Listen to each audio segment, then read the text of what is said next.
هلکف تا روز جهانی نخوشی زرافان کسل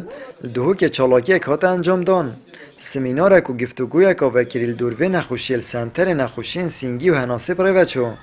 نخوشی زرافسل ایش که وگیر اگر و میکروبه که دم نخوشت کو خیتیان بهنشید تشیان دای اف نخوشی پرای هناسدان بو کسی برانبر بهت و گوستن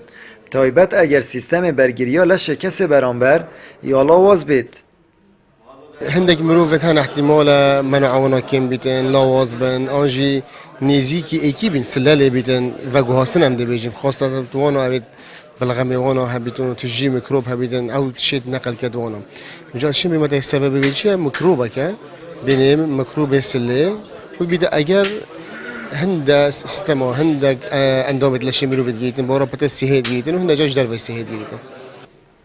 الدیف آماران سنور پارێزگا دو که سالانه 200 کس توشی و نخوشید بن و ریجان 85 سادش نخوشان چاره سرد بن و جوه ایشه رزگارد بن و 6 سادش نخوشان جیب اگر و ایشید مرن. سال 2008 حتی که مثلا بیشین معدل ریجا 200 نخوش سالانه بس سال 2014 و 15 چکو خلک یک در بدر بو خلک کی مثل اوید رویش داعش و اوان هنگی رجا بتله هات حتی 208 نسخه 2015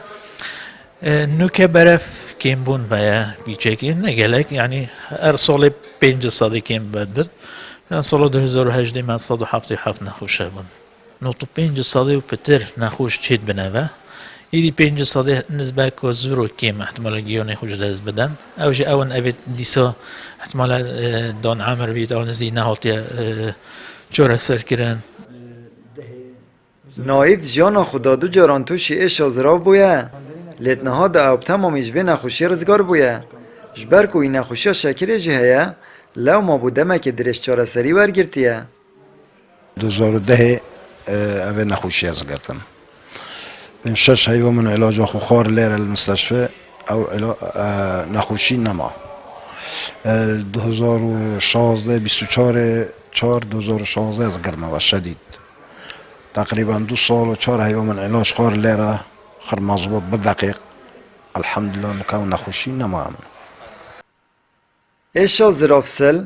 اگر توجبون میکروبه کی پیداد بید ریکن خوب پاراستنش به نخوشی جی را گرتنا پاقجیا جینگه و کسوکی و خودیر کرنش کسی توش بویه آمد بریفکانی کانال آسمانی پیام دهوک